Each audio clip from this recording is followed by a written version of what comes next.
Assalamualaikum warahmatullahi wabarakatuh. Halo guys, kembali lagi bersama saya Bobi Herian.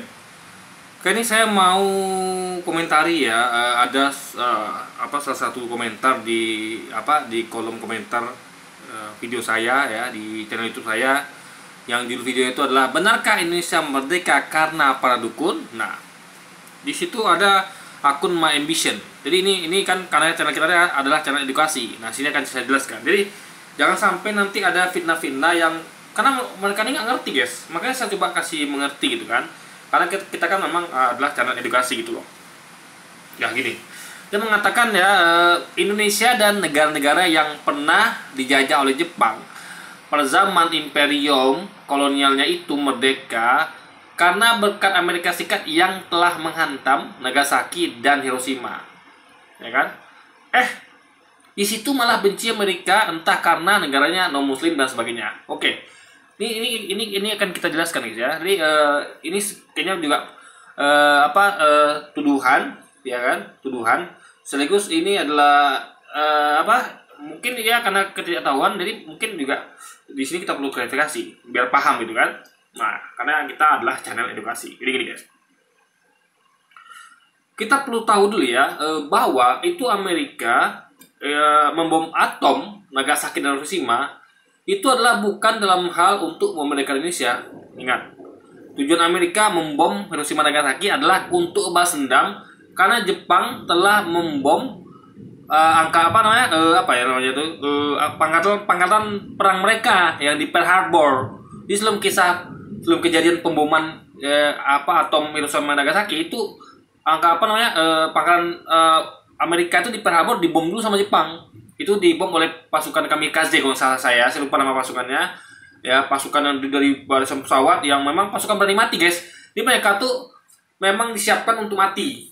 Kemudian mereka tuh hanya dikasih minyak ya, karena waktu dulu kan nggak kayak sama sekarang. Dulu guys, pesawat itu guys itu berat, nggak kayak sekarang kan, berat. Jadi pesawat itu masih boros konsumsi bahan bakarnya, jadi belum bisa kayak sekarang tuh yang bisa ngisi minyak sekali full, bisa jarak jauh tuh nggak bisa dulu guys. Ini memang dulu tuh terbatas jaraknya. Nah, karena tahu jarak antara Jepang ke Amerika, jadi pelabuhan Pearl Harbor ini adalah di Amerika ya.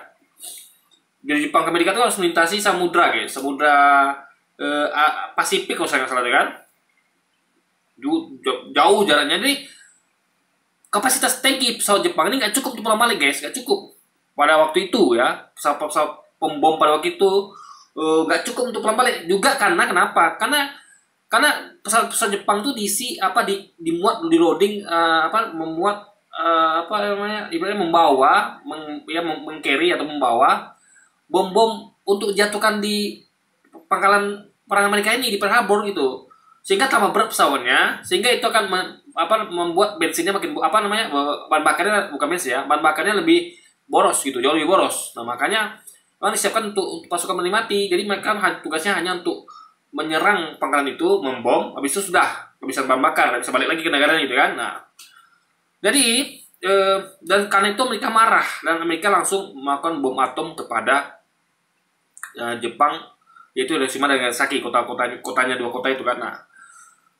Nah jadi waktu itu ya Anda tahu Indonesia oke lah merdeka, tapi jangan lupa setelah itu datanglah sekutu ya. Jadi kalau salah itu adalah Belanda dibonceng nikah ini kayak negara-negara kayak Inggris gitu kan guys ya, negara-negara Eropa. Jadi itu dibonceng ya untuk kembali menjadi Indonesia gitu.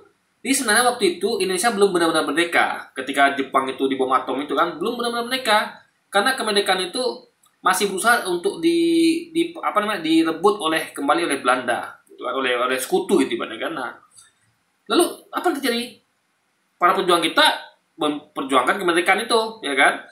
Jadi mempertahankan kemerdekaan ibaratnya dari serangan sekutu. Nah, setelah sekutu kita kalahkan, baru ada konferensi media bundar, boleh benar-benar kita merdeka, guys. Baru tidak ada lagi serangan lagi terhadap kita. Nah, jadi itu baru fix kita betul-betul kemerdekaan itu betul-betul kita raih dan kita pertahankan gitu kan. Nah, itu poinnya. Jadi yang perlu Anda ketahui jadi gini guys ya, jadi ini sebenarnya ini kalau ngomong begini berarti orang-orang ini adalah seakan-akan tidak menghargai jasa para pahlawan kita yang sudah berjuang selama 3 setengah abad. Ingat ya, para pejuang kita sudah mengorbankan banyak hal, ya, harta, nyawa gitu kan, dan segala macamnya gitu kan. Cuman karena belum bersatu, ingat ya, dulu tuh kita masih pecah belah guys. Kita masih ada kerajaan Aceh, kerajaan Sumatera Barat, kerajaan Batak dan lain sebagainya. Jadi kita tuh belum bersatu, sehingga kita susah mengcounter penjajah ini gitu kan. Susah kita guys. Dan lagi memang penjajahnya menggunakan politik adu domba, sehingga kita karena tidak ada persatuan, itu makanya kita lama baru merdeka. Nah kita kan baru bersatu mulai dekat-dekat tahun 45, baru kita belum bersatu gitu kan.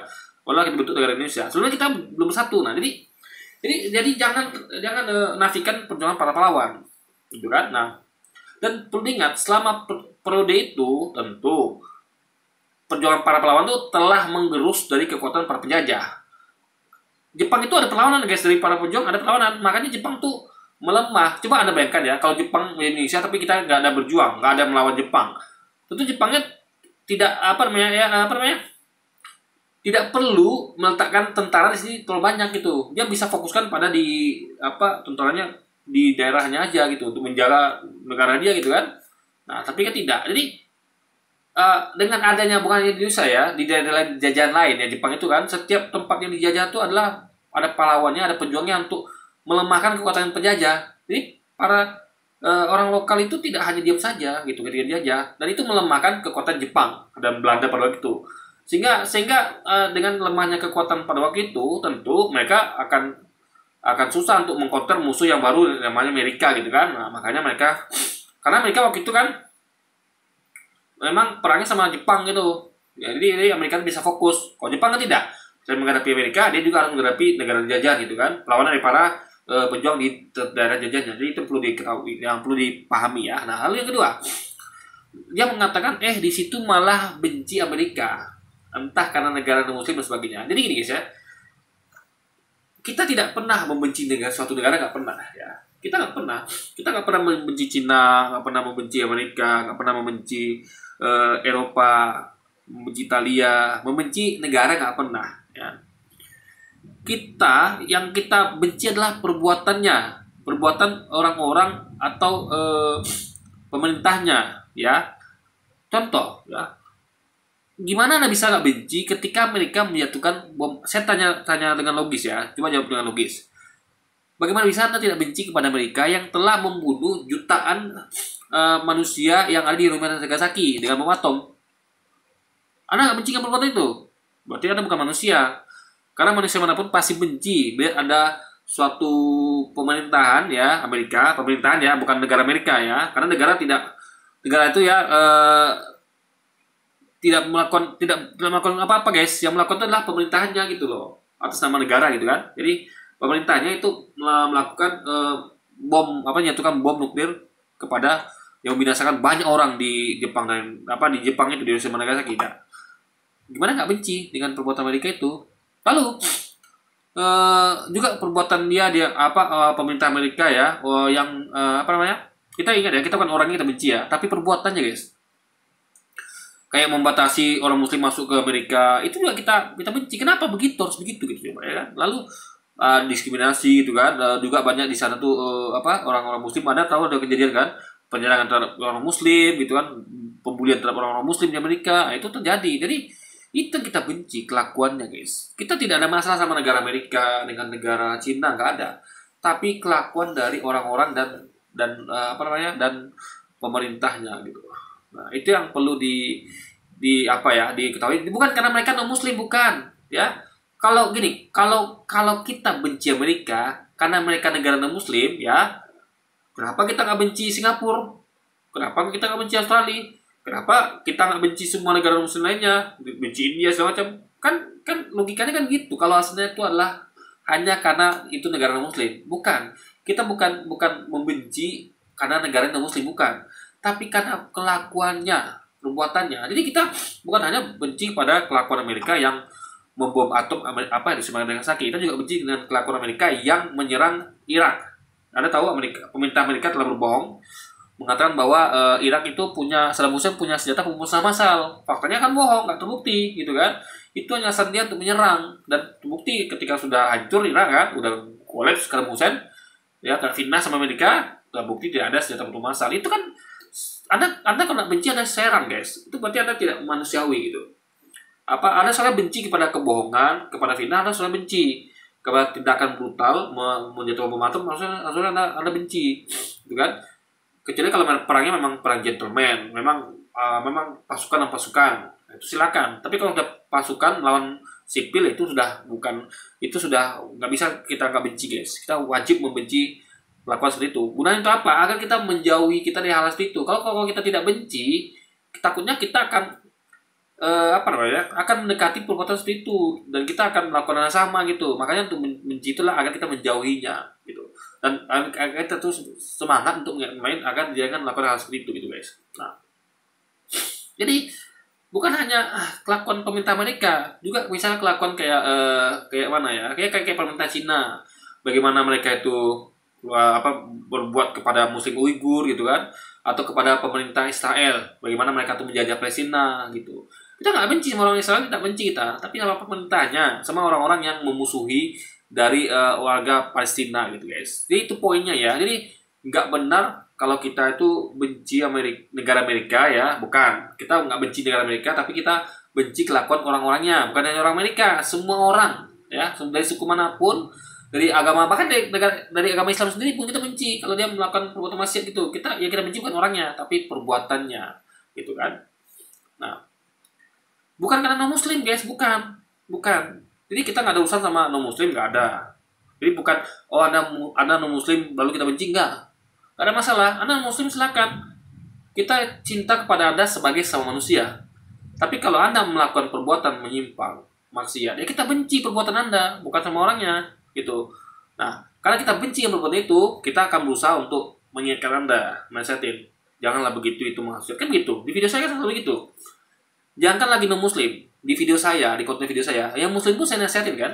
Nah, itu bentuk saya tuh benci dengan perbuatannya, tapi saya cinta sama orangnya, paham ya? Jadi ketika anda membenci suatu perbuatan tapi cinta orangnya, anda akan cenderung untuk mengingatkan orang itu, ya kan, agar dia menjauhi perbuatan itu, karena anda benci kan sama perbuatannya tapi cinta sama orangnya. Tapi kalau anda nggak benci perbuatannya, nggak cinta orangnya, anda akan coba baik-baik, siapa lu gitu kan, biar aja dia tersesat gitu guys. Nah, bukti cinta saya, ya cinta kami sebagai muslim kepada pemerintah Amerika, pemerintah China, atau siapapun itu yang menyimpang, yang maksiat, ya kita ingatkan. Makanya konten saya banyak nasihatin kan. Meskipun saya juga minta dinasihatin kalau saya salah gitu. Ya kita saling nasihatin lah dalam kebaikan dan kebenaran guys. Gitu. Jadi ini perlu dipahami ya. Kita merdeka karena perjuangan dari pahlawan kita, ya. Bukan karena hadiah dari Amerika, ya. Karena kalau anda berkata itu, anda telah melukai para pahlawan kita. Seakan-akan mereka tuh nggak punya jasa gitu. Jadi seakan-akan gini deh, nggak perlu para pahlawan itu berjuang dari 3,5 abad ya. Tunggu aja Amerika bom atom Amerika bom senjata Nagasaki kan gitu tibanya. Nggak seperti itu guys. Nggak. Itu hanya jadi sebelum Jepang itu dibom Hiroshima Nagasaki, mereka sudah lemah karena perjuangan pahlawan kita. Sehingga mereka tuh udah bawa duluan. Jadi nama perang tuh guys, kalau anda tahu ya, kalau anda pernah main game lah, game perang ya. Ya kalau anda misalnya punya musuh yang berapa gitu, nah jadi kalau anda tentukan anda berperang, anda harus membagi kekuatan, membagi pasukan. Nah tentu anda itu akan melemah kekuatan anda. Kenapa? Karena harus membagi fokus gitu. Anda harus perang lawan Amerika, perang lawan Indonesia, perang lawan negara-negara yang lain. Nah, anda makin melemah. Nah, kecuali kalau negara yang anda jajah itu tidak memerangi anda. Jadi kalau misalnya para pejuang Indonesia itu tidak memerangi Jepang, mereka tetap kuat. Posisi mereka itu masih tetap strong di Indonesia guys. Tapi tidak, mereka sudah dilemahkan. Ya, dilemahkan mereka gitu loh. Makanya ketika kota mereka sudah menipis, tambah lagi hancurnya kota mereka Hiroshima Nagasaki, ya mereka pulang kampung gitu kan. Nah itu dia, karena mereka nggak punya lagi kekuatan. Udah kita reduce kekuatannya di Indonesia ini dengan perjuangan dilakukan oleh gerilya, oleh para pahlawan kita gitu guys. Nah gitu. Oke, jadi mungkin video kita kali ini begini aja gitu guys ya, sampai sini aja. Jadi ini untuk menjawab dari my ambition ya. Saya sebenarnya biasanya saya bahas juga di kolom komentar, teman saya belum sempat, jadi saya buat kemudian ya saya buat aja konten gitu kan. Nah itu saja. Jadi Udin udah menjawab ya dari apa komentar Anda ya. Terima kasih telah berkomentar di kolom apa video saya di channel saya, sehingga saya bisa langsung merespon seperti ini gitu. Dan saya akan usahakan juga video lain gitu yang menurut saya itu penting untuk edukasi guys. Kita respon dengan video saja gitu ya kan, biar lebih jelas. Karena kalau komentar kan mungkin nggak seperti ini rinci gitu kan, masih terbatas kata-katanya gitu. Oke, jadi sekian dulu video kita hari ini guys. Sampai jumpa lagi di video-video selanjutnya. Wassalamualaikum warahmatullahi wabarakatuh.